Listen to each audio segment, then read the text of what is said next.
There are many ways to tell a story, and choosing the right medium to tell your story on is just as important as the story itself. You should learn the pros and cons of each medium in order to fully take advantage of them. There are reasons some stories work as books, but never as movies. You would not write a stage play the same way you would write a feature film. You would not write a novel the same way you would write a television series or a comic book. Each of these mediums have their own unique attributes that need to be catered to so you can tell your story effectively. But what about one of the newest forms of storytelling? Video games. How can we use that medium to tell an effective story? How should we tailor our work to be effective? And how do we know when a game we played did a good job? Let's find out. Writing a video game is not like writing a book or a screenplay. You don't come to a developer with your story and pitch it to them, and then that story is the centerpiece of the whole project. Games are made in the opposite way. They typically begin with a core mechanical concept, something like, imagine a gun that shoots portals. The development team then builds the world and the characters around that core concept. They then find a story that they can force to work within the confines of those mechanics. The story, frankly, is not that important to the developers. Do they want a great story? Yes. That would be nice, but they don't need one. The game's success won't live or die based off the narrative arcs of the plot, to be blunt. Could you imagine a blockbuster Hollywood film that is done this way, starting with a graphics first approach and then the writing comes last, like in video games? That would be insane. What would that kind of movie even look like? And the video game's writer is not the big idea guy, like a screenplay writer would be in Hollywood. The person who is coming up with the big ideas is the game's director, or the narrative designer, and those people have to focus on the stuff that matters more, like the gameplay. The writer typically just fills in the blanks of the work those people outline for them. I'm not mentioning this to take anything away from the video game medium. I'm not saying that video games have inherently worse writings than other mediums. Rather, the opposite. This is a world where the plot really doesn't matter much. It doesn't need to be good for a game to be successful. So when a plot is good, when it is developed, despite the culture in which it was released, that is something to be celebrated and studied. That's why we are here, to turn the lens on their writing specifically, to give our respect to the games that deserve it, in a medium that typically wouldn't give a damn about their story development. Let's talk about video games as a medium to tell fantastic stories, just like we would a movie or anything else. What is unique to the medium of video games? What are things you can do with your story in a video game that you could not possibly do in any other medium? How do we take full advantage of it? They have a lot of things going for them. For instance, no other medium can have you literally be put in the mind of your character, controlling them, influencing their decisions. Books and movies have to make their stories as immersive as possible to draw you in. But even if they can suck you in, you may be able to relate to the characters, but you never are the character. That's not you on the screen. Video games can do that. They can make you be the main character, and immersion just got a whole lot easier. Even if the character you control is not you specifically, you still decide what they do, where they go. You get to interact, explore, and experience it yourself at your own pace. No other medium can possibly do that. The more you immerse your player in the depth of the world, the more they will care about the outcomes of the plot.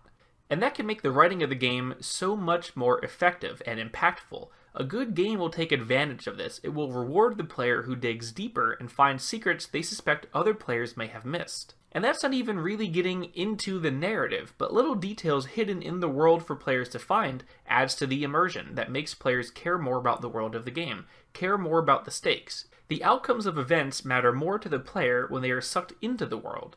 The plot is not only more effective then, but it's more important. Another thing to consider, games are the only medium that have a skill requirement to continue with the plot. No other medium will test the viewer and block them from proceeding if they fail at something. You could write the greatest ending to a story of all time, but if that boss is too hard, some people will never know that ending. There is no skill threshold for anything else, no internal block from knowing how the story ends. Imagine if a TV show stopped before the finale and quizzed you on the details of the show before proceeding. and if you failed, you had to start over again and again until you could pass. Games are very unique in this, and something writers need to keep in mind when creating them. Also, many video games can have different storylines that will lead players to different outcomes. These are referred to as linear or non-linear storylines. Unless this is a choose-your-own-adventure book or Bandersnatch, every other medium is forced to a linear storyline where the plot is always the same, no matter what you want to happen to it. What I'm saying is, you or I could take away different things from the point of a movie, but never can the stories be literally different for different people. Imagine if you saw The Avengers with all your friends, but when you talked about it after the movie ended, you all saw a different ending, entirely based off your personalities. Video games can do that with their non-linear storytelling. They can let the players choose their own path and experience their unique outcomes, which is a culmination of their decisions. Which means, as a writer, you need to write out and develop every possible ending your story could have, whether you like it or not. Now, this doesn't mean you need to always write 100 possible endings. Non-linear storytelling also means the order of the events don't always have to matter. Maybe the player sidetracks for a bit before returning to the main story. Nothing major was affected, but they did some extra side missions they felt like doing. That works too. An important note for video games is the story has to work in tandem with the mechanics and not work against them. A plot you wrote for a dating simulator would not function well as a first-person shooter. A great game lets the mechanics tell the story, and the mechanics let the story keep things interesting. And all the things we have gone over so far, such as writing as a non-priority, character immersion, skill barriers, mechanics enhancing gameplay, and non-linear storytelling, need to be considerations you keep in mind when writing or reviewing these video game stories. They cannot be held to the same standard of other mediums. They have their own hurdles and benefits, so all we can do is compare them to each other and see how some games took advantage of their platform or fell flat in spite of it. Some games use all of these things to their advantage. They overcome the culture of writing not being a focal point of the industry, they're deeply immersive, they put the player at the wheel, and they let mechanics of the game enhance the story, rather than overshadow it. Keeping this in mind, a game can tell a great story just like anything else. They can follow 3-act structures, use tropes, and work with all the other topics that we have gone over before, just like a book or a movie can, but they can also take advantage of the differences they have access to make sure their story is best told on this medium, rather than anything else. There are many writing channels out there that review the stories of movies or shows, but almost never video games. And there are many gaming channels that review the mechanics and gameplay of a video game, but almost never the plot specifically, and in depth. I want to blaze a trail here and do a deep literary analysis of the writing of games, and review them here for you.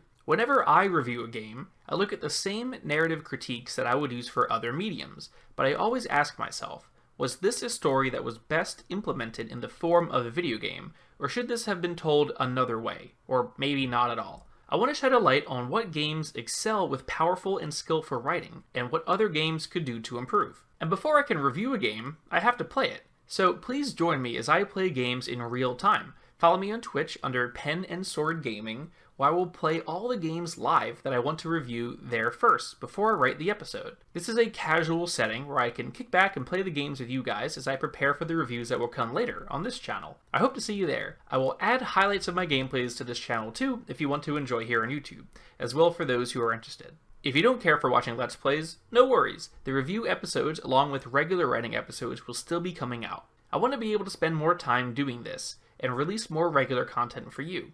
I also now have a Patreon, where you can not only help the channel grow and stay active, but also find fun behind-the-scenes content like bloopers, artwork, and participate in discussions for future episodes, maybe even pick games I play.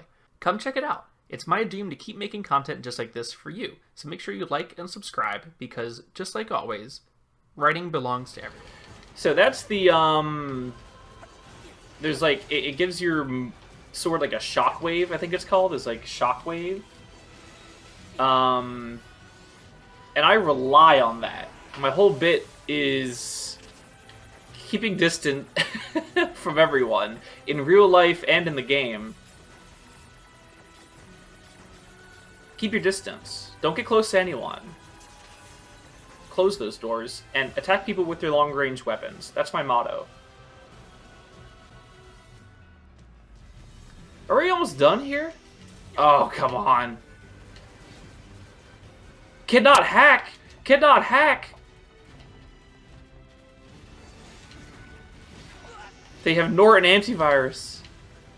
This is not a sponsored stream. At least I can dodge. Oh, get off my back. Oh my god. Can I revive? No? Oh, now they're censored. That's how you know this game is from Japan.